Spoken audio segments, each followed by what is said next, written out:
एक चीता को मुखाग्नि नहीं दे पाए थे कि तब तक से दूसरी मौत की सूचना परिवार में मिल गई।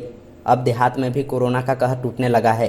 वहीं कोरोना की चपेट में आने से देहात में भी मौतों का आंकड़ा बढ़ने लगा है। मौतों का आंकड़ा बढ़ने के साथ ही शमशान घाट में लकड़ियों की किल्लत होने लगी है। अंतिम संस्कार करने के लिए दूर दराज से महंगी रेट पर लकड़ी लाने को मजबूर हैं पीड़ित परिवार। वहीं स्थानीय लोगों ने प्रशासन से अंतिम संस्कार करने के लिए लकड़ियों की व्यवस्था करने की गुहार लगाई है। एक दिन में आधा दर्जन के करीब शमशान घाट में अर्थियां पहुंच रही है। शमशान में वेदी खाली नहीं है। अच्छा, और मार्केट में लकड़ी नहीं है जी। हाँ। क्या स्थिति, मतलब अब लकड़ी नहीं मिलेगी तो कैसे व्यवस्था करेंगे आप? अब लकड़ी नहीं मिलेंगे तो कहीं लकड़ी का इंतजाम करेंगे। मौतों का क्या अंतिम, मतलब कितनी मौतें हो रही है एक दिन में? पाँच छः मौतें हो रही हैं रोजाना। अब क्या चाहते हैं, मतलब कोई प्रशासन से कुछ कहना चाहोगे आप? प्रशासन से यही कहना चाहेंगे कि यहाँ कोई व्यवस्था कराए। अर्थियों के अंतिम संस्कार के लिए शमशान घाट में भी अब जगह की कमी होने लगी है। कोरोना का कहर टूटने के बावजूद भी लोगों में जागरूक नहीं हो रहे हैं और बेखौफ होकर बाजार में निकल रहे हैं। अछनेरा सामुदायिक स्वास्थ्य केंद्र में स्टाफ के संक्रमित होने पर भी स्वास्थ्य सेवाएं भी ठप हो गई है। कस्बा अछनेरा में कई दर्जन लोग कोरोना वायरस की चपेट में आ चुके हैं। लगातार प्रशासन लोगों को कोरोना वायरस के प्रति लापरवाही न बरतने के लिए अपील कर रही है। भाभी जी एक्सपायर हुई हैं, 2 दिन से उनकी तबीयत खराब थी, तो बड़ी मशक्क़त के बाद लकड़ियाँ मिली हैं हमें और काफ़ी महंगी मिली हैं और वो भी पर्याप्त नहीं मिल पाई हैं।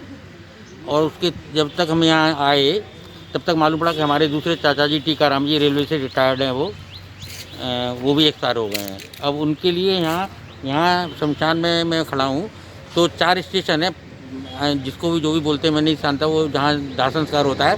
अब 5 हमारे परिवार के जो एक्सपायर हुए हैं, यानी आज भाभी जी हुई, उसके जब तक यहाँ नहीं लाए, जब तक सूचना मिली कि चाचा जी भी, उनके लिए जगह नहीं है यहाँ पर।